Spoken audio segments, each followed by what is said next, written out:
En la persona de su directora, Charlotte Grunberg, y en la persona del señor coordinador, profesor David Telias, felicitamos a la Universidad Ort por esta mesa redonda sobre temas que nos hacen a todos. Y las felicitaciones son por partida doble. Primero por la iniciativa, por hacerlo posible. Debe haber alguna razón por la cual sea la Ort y no otra institución judía la que lo haya hecho posible. Y segundo, por la osadía. Nada de ello es casualidad. Con el rabino hemos aprendido que las casualidades no existen, existe la causalidad. Y con esto ya vamos diciendo algo sobre el tema que nos convoca. Universidades hay muchas, pero universidades que organizan un panel sobre este tema no conocemos. Es precisamente la existencia de una cátedra sobre estudios judíos, es precisamente la organización de este tipo de eventos en este lugar la que a nuestro humilde modo de ver ratifica y confirma la singularidad, la especificidad y la razón de ser de esta universidad.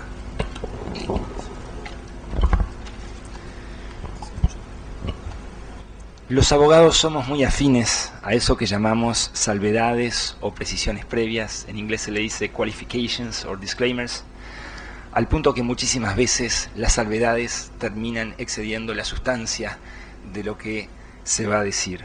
Confiamos que no sea el caso y que nuestras salvedades, acaso y con ayuda del Todopoderoso, quizás encierren algo también de contenidos. Primera salvedad: no tenemos ningún tipo de calificaciones para comparecer ante ustedes más que nuestra condición de judíos. Si tuviéramos que resumir nuestros supuestos eventuales antecedentes en una sola palabra, el profesor fue mucho más extenso, le habíamos pedido solamente abogado, diríamos simplemente judío. Todo lo demás son, como dijera Hillel, comentarios. Eso es lo que nos da una identidad, lo que nos hace diferentes. Con palabras del autor, el ser judío no es simplemente una definición de mis orígenes, es una definición de mi propia esencia. No solamente soy de origen judío, soy judío.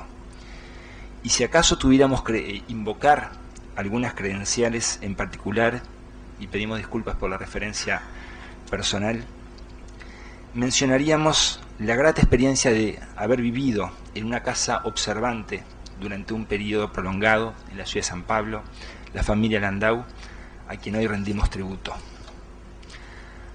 Habíamos ido a vivir a otro país, la compañía encargada de nuestra reubicación no había podido cumplir con ese cometido en tiempo, lamentablemente, e hicimos lo de siempre. Nos recordamos de nuestros olvidados primos que por ventura resultaron ser observantes. Y esa experiencia nos marcó decisivamente, porque el judaísmo observante dejó de ser lo que para nosotros era hasta ese momento una experiencia absolutamente libresca, para pasar a ser una experiencia vital, de la mañana hasta la noche.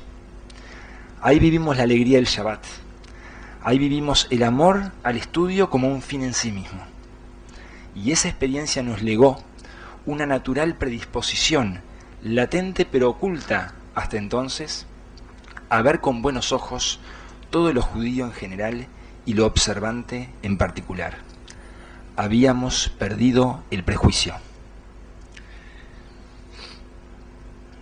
Segunda salvedad, más apropiada que la nuestra, sin duda sería la comparecencia de los protagonistas, de los Juan García y de las Alejandra Domínguez, de judíos casados con no judíos y viceversa, y sobre todo la comparecencia de sus hijos, de sus nietos y de sus bisnietos, de sus padres, abuelos y bisabuelos, para que nos relaten cómo viven su judaísmo, de qué manera palpita en ellos un corazón judío.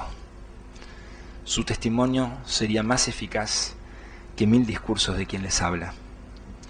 ¿Qué podemos hablar nosotros de sus posibles alegrías, de sus eventuales padecimientos y acaso frustraciones, por no usar otras palabras? Seguramente en este recinto habrá más de uno en esa situación, así que descartamos que su testimonio habrá de ser enriquecedor para todos. Tercera salvedad. En una de las tantas producciones de Jewish Kids in Action se puede ver a la Rabbanit Roji Shem Tov explicando que no debemos juzgar. Por eso no estamos aquí para impartir cátedra, no estamos aquí para calificar, ni para descalificar, ni menos aún para juzgar. Tampoco el rabino lo hace. Página 57 de la versión española, página 80 de la versión inglesa, publicada en el año 2006, diciembre del 2006. Sí, diciembre del 2006. Para eso está el Todopoderoso. Cuarto, la terminología. Para fines de nuestras palabras, matrimonio mixto designa el matrimonio civil, más técnicamente el legislado en el Código Civil, entre una persona que nació judía y otra persona que no nació judía ni atravesó un proceso de conversión, cualquiera fuera su entidad o procedimiento.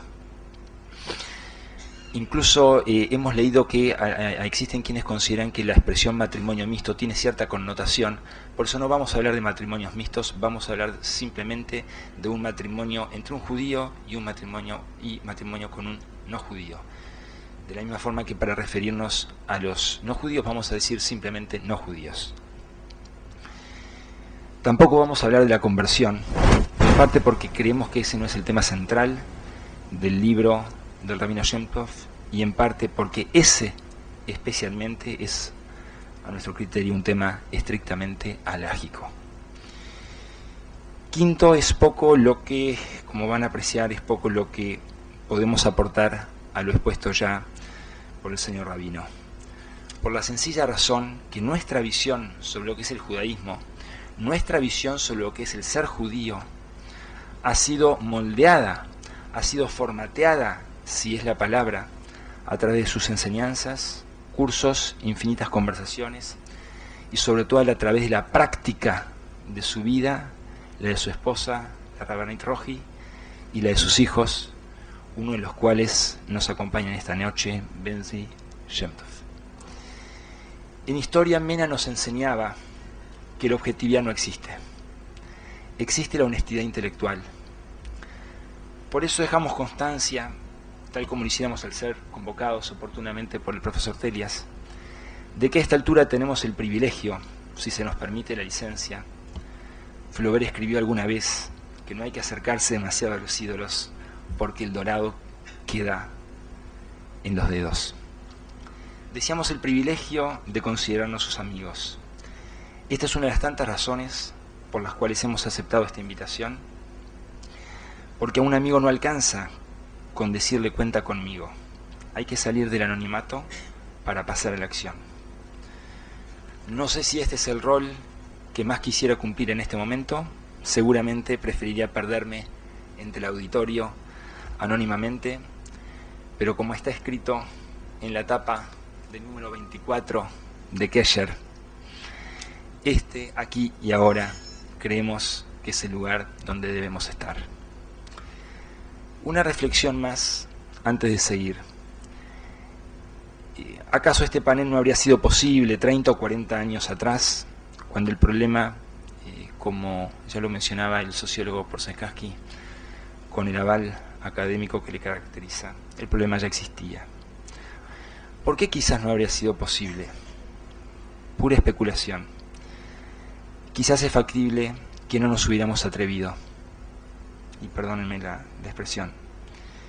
En el medio hubo personas, como el rabino, como José Jerosoniski, como el doctor Naum Bernstein, me comprenden las generales, que con sus libros, con la defensa de la causa de Israel, con el encendido de la menorá en Trubil, con aquellos viejos parlantes llamando a las mujeres judías a prender las velas de Shabbat, tanto hicieron por el orgullo y la dignidad judías.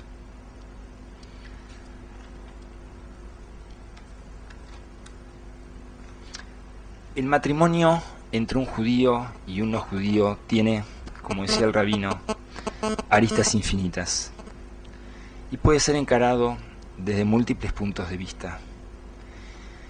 Me es difícil hablar pero más difícil es callar, como dijera alguna vez el rabino.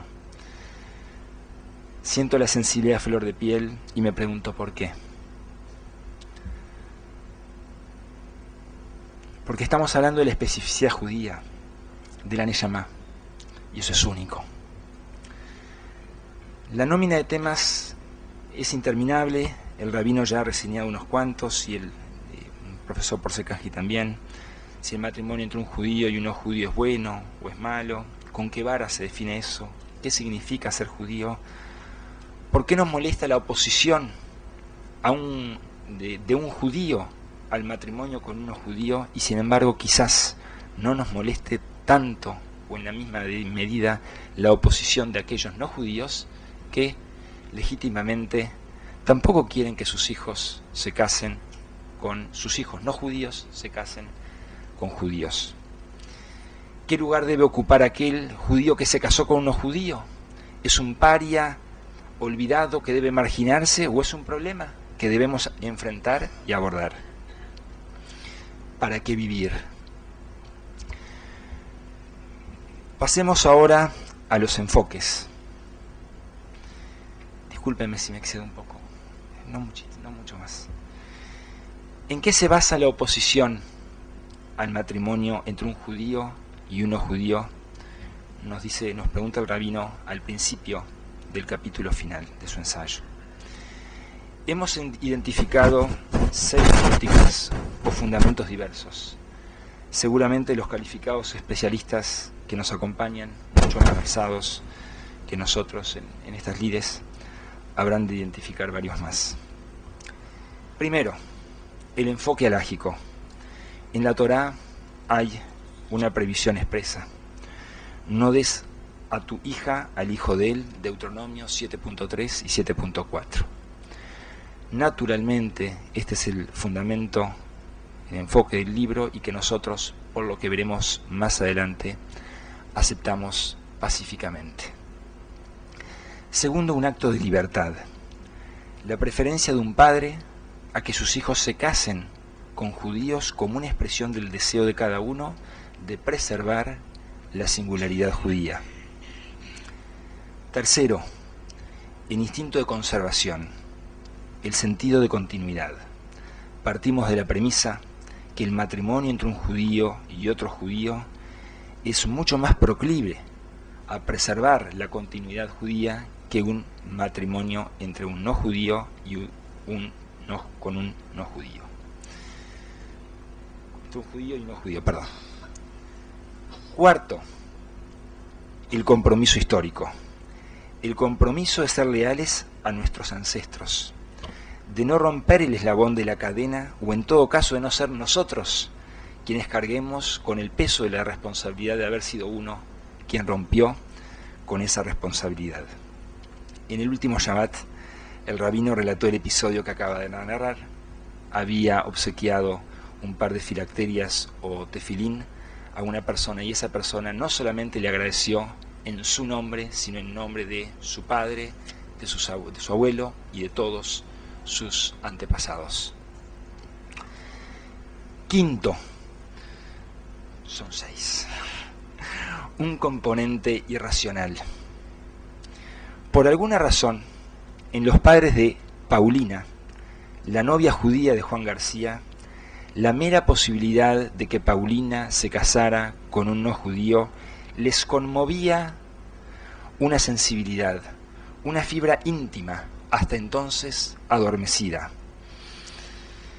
Ese nervio oculto, esa fibra, es el alma judía, es la Neyamá, al cual el autor hace referencia. La Neyamá no les deja aceptar con brazos cruzados que el hijo cruce esa línea roja, entre comillas, que corta la cadena generacional milenaria, aunque ellos mismos no sepan explicar por qué les molesta tanto. Página 153. Es ese mismo componente, esa misma alma judía, la que aparece en la película Un judío común y corriente, estrenada recientemente en el Festival de Cine Judío. Según nos relatan, un judío casado con una mujer no judía toma a su hijo en brazos, hijo no circuncidado, lo levanta y expresa que le cuesta reconocerlo como hijo suyo. Y ese sentimiento fue precisamente uno de los factores desencadenantes de la separación familiar, según lo cuenta el propio actor. Y esto vinculado con lo último, la estabilidad familiar. En la sociedad de los Estados Unidos, el licenciado Porzecansky refería específicamente ese tema, entiendo, en su alocución y también en trabajos anteriores.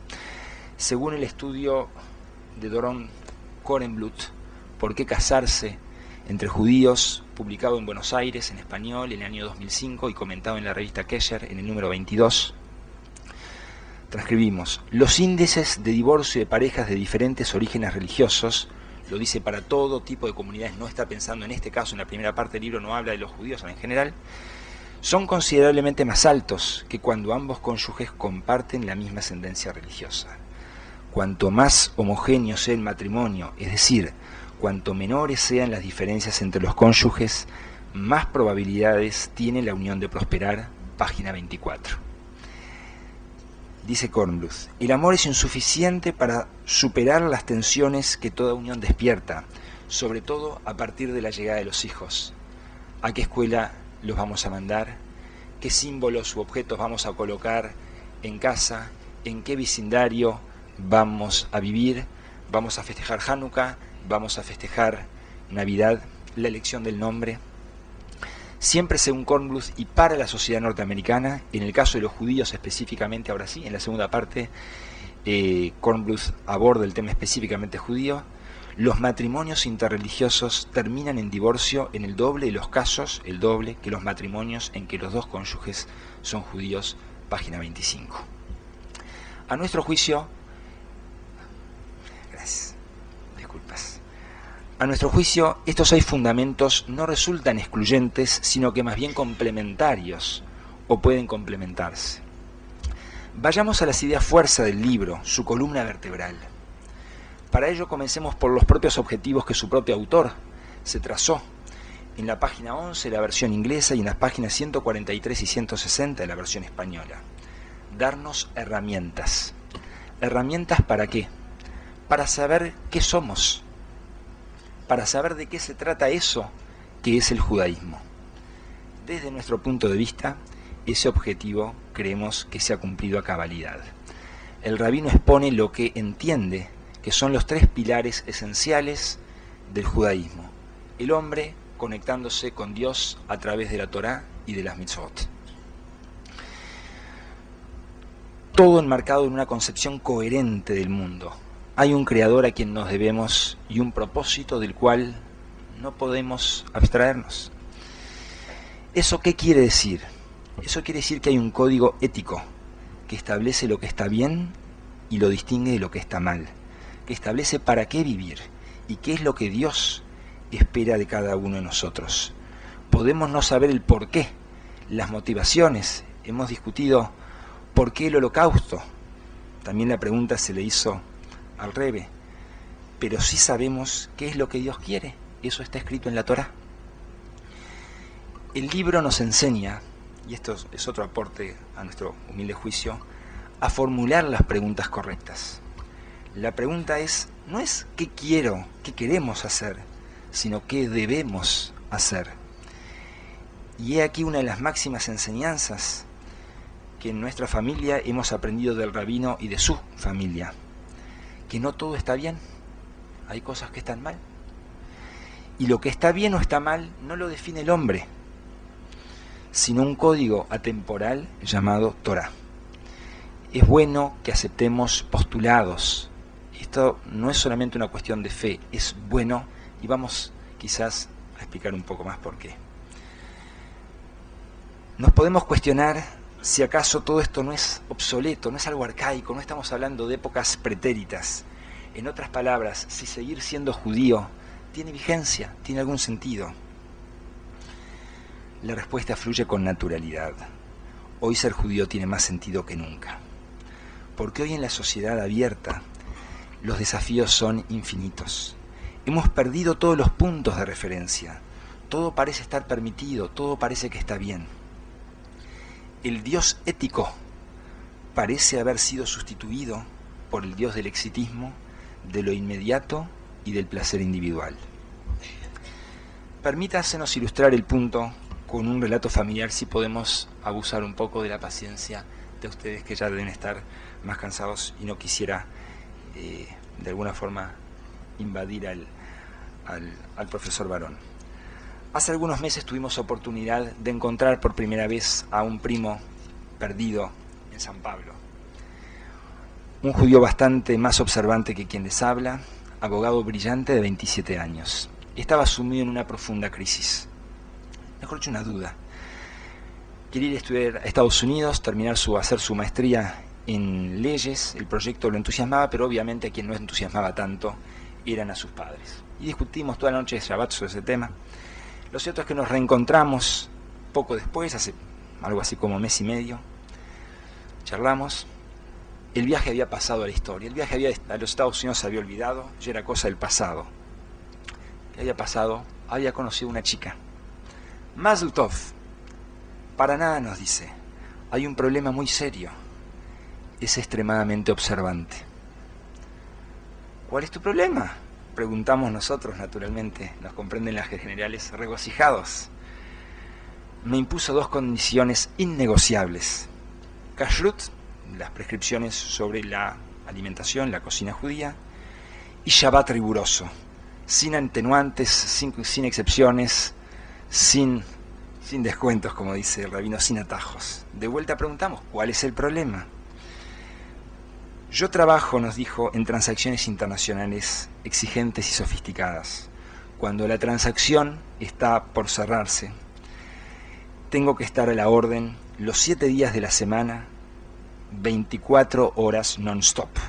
No puedo decir simplemente llegó la hora de Shabbat, arréglense.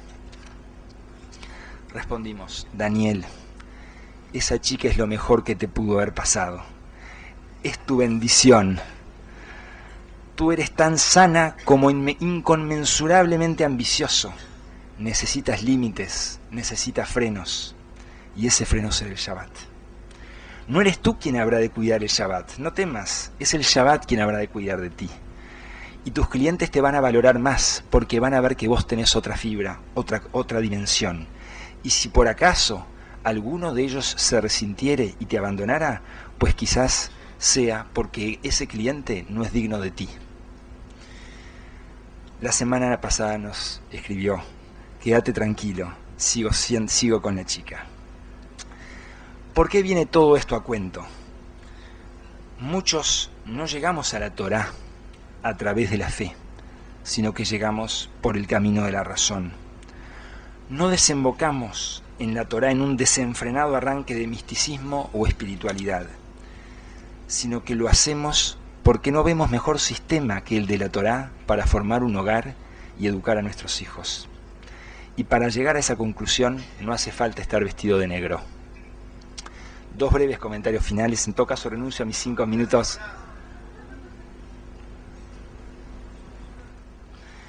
El primero, el alma judía es diferente, que es uno de los temas centrales del libro. Creemos que esta no es solamente una visión del rabino Shem Tov. Aquí tenemos a Paul Johnson, no judío, 1987, no vamos a leer todo esto ahora, pero veamos lo que nos dice en la página 14, les abrevio muy brevemente. Los judíos se crearon una identidad distinta y concreta antes que casi todos los restantes pueblos que aún sobreviven. Identifica el tema del nervio. ¿De dónde provino esa fibra extraordinaria? ¿Cuál fue la fuerza especial que convirtió a los judíos en personas diferentes y mantuvo su homogeneidad? Segundo comentario. La continuidad judía. Aquí seguramente puedan expresarse, no lo sabemos, visiones dispares. Nada de malo hay en ello, son propias del pueblo judío, es también parte de nuestra identidad. Pero si estamos aquí reunidos, es porque todos tenemos una preocupación en común, un denominador común, la continuidad judía, la supervivencia de los judíos, cualquiera sea la forma en que los definamos. Lo esencial es que haya judíos. Si todos los judíos aquí presentes conviniéramos por un instante a hacer un experimento, casarnos sistemáticamente con personas no judías, ¿alguien cree que de aquí a 10 generaciones el número sería el mismo? Ayer de noche, mientras meditaba en torno a estos desilvanados pensamientos, recorrí los meandros de mi anquilosada memoria en busca de inspiración y de nostalgia. Pude evocar la clase final, las palabras postreras, con las cuales mi abuelo don Yoil dio por concluida mi formación, mi última jornada de estudio. Esta ha sido nuestra última clase, me dijo en tono severo. Con sorpresa me resistí y contesté, eso no es posible, aún resta mucho por aprender. Mi abuelo no admitió concesiones.